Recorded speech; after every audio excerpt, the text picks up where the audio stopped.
Hey everyone, welcome back to Corporate Decoder, the place where we decode the secrets hidden within corporate filings. And yes, today we're going to crack open Costco Wholesale Corporation's latest report and see if their shelves are stocked with good news, or if there is a clearance sale on their financials. First off, let's get a quick snapshot of what we're looking at. Costco is a retail giant, and like any big player, they have to file regular reports with the SEC to keep everyone in the loop. This report is a 10Q, which basically means it is a quarterly checkup for investors and the public. It covers the 3 months ending the 23rd of November 2025 and gives us a glimpse into how they're doing right now. Think of it as their financial report card for the last quarter. So what is the big picture here? Overall, Costco is showing pretty solid growth. Their total revenue jumped to over $67 billion in just 12 weeks from the 23rd of November 2025. That is a big number, and it tells us people are still flocking to Costco to stock up. Let's dive into the sales numbers. Net sales alone hit nearly $66 billion. That is an increase of 8% compared to the same period last year.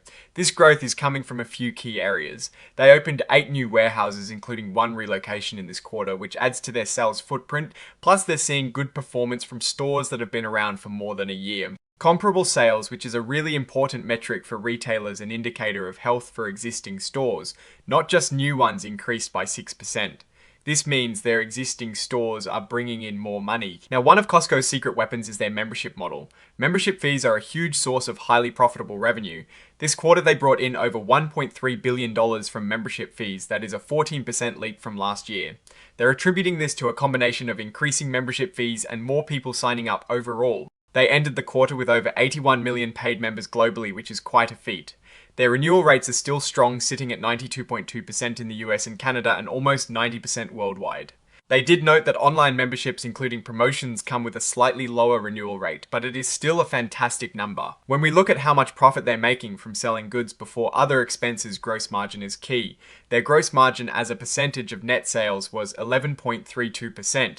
That is a slight increase from last year. This increase is partly thanks to their warehouse ancillary businesses like pharmacies and hearing aids, which are doing particularly well. Even though they say their core merchandise categories were flat, their overall profit margin on goods is holding steady. They also mentioned that if you exclude the impact of gasoline prices, their gross margin percentage actually increased a bit. Now let's talk about the costs of running the business. Selling general and administrative expenses, or SG&A, as it is called, represents costs like wages, rent, and marketing. This quarter SG&A was about 9.6% of net sales. This is almost identical to last year. They did mention a 1 basis point increase driven by a tax assessment for previous years, but also positive impacts from central operating costs and stock compensation, which help balance things out.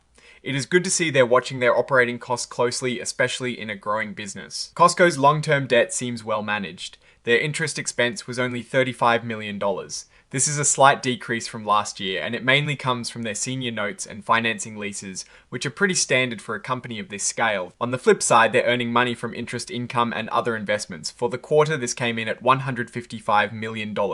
The increase here is because they have higher cash balances, even though interest rates might be a bit lower. They also had some gains from foreign currency transactions, which is expected given their international presence. Finally, let's touch on taxes. Their effective tax rate was 22.5%.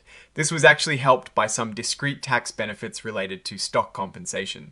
So while they're paying taxes, they are also finding ways to optimize that area. Now for the bottom line, the net income. For the 12 weeks ending the 23rd of November 2025, net income was a whopping $2 billion. That translates to $4.50 per diluted share. This is a significant increase from the $1.798 billion or $4.04 per diluted share they reported last year. This growth is really what investors want to see. It shows the company is becoming more profitable. Looking at the balance sheet, the equity section shows retained earnings are growing significantly. Retained earnings at the end of November 2025 were nearly $24 billion. That is up from about $22.6 billion at the end of August 2025. This suggests the company is generating strong profits and reinvesting them back into the business. They also repurchased over $225 million worth of their own stock this quarter, which is a common way for companies to return value to shareholders. When we talk about cash flow, which is super important for any business, Costco is bringing in a lot of it from its day-to-day operations.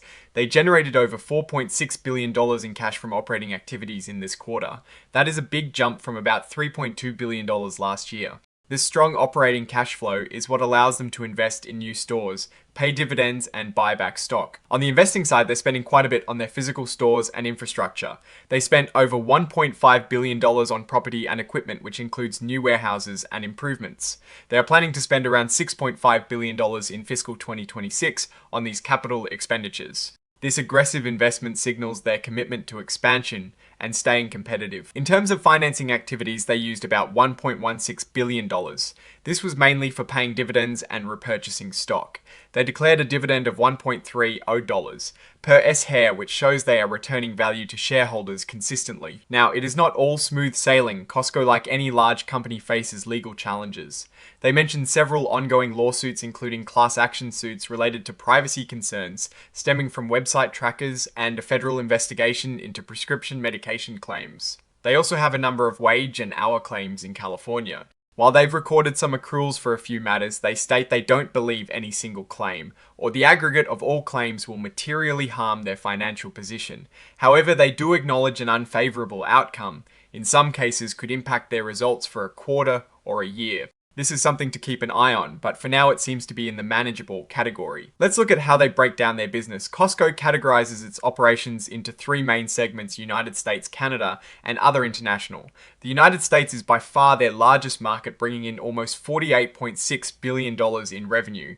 Canada contributed over $9 billion, and other international markets chipped in close to $9.7 billion.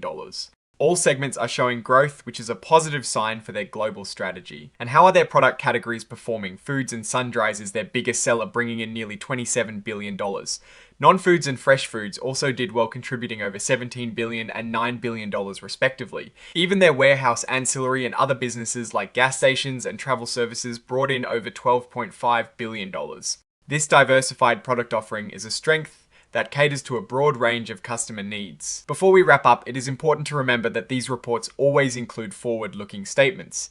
These are basically educated guesses about the future based on current trends and company plans. Costco mentions things like anticipated net sales growth changes in comparable sales, warehouse openings, and earnings performance.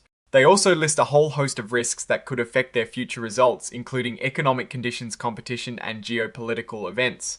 It is a standard disclaimer, but it is good to be aware that the future is never guaranteed.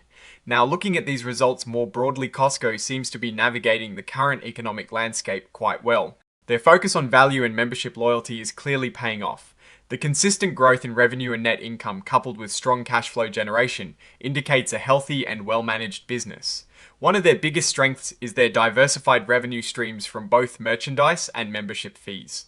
The aggressive expansion plans show confidence in future demand. However, the ongoing legal challenges and the general economic uncertainties mentioned in their forward-looking statements are risks to monitor. They are also heavily reliant on consumer spending, which can be impacted by inflation and other economic headwinds. Overall, their direction seems solid, but vigilance is always key. Alright, that is our breakdown of Costco's latest filing. Do these numbers paint a picture of continued dominance, or are there cracks in the warehouse walls? Let me know your thoughts in the comments below. If you found this deep dive into Costco's financials valuable, hit that like button. It really helps us out, and subscribe for more corporate breakdowns. And don't forget to join our Discord community linked in the description for more discussions and insights. Thanks for watching, and see you next time on Corporate Decoder.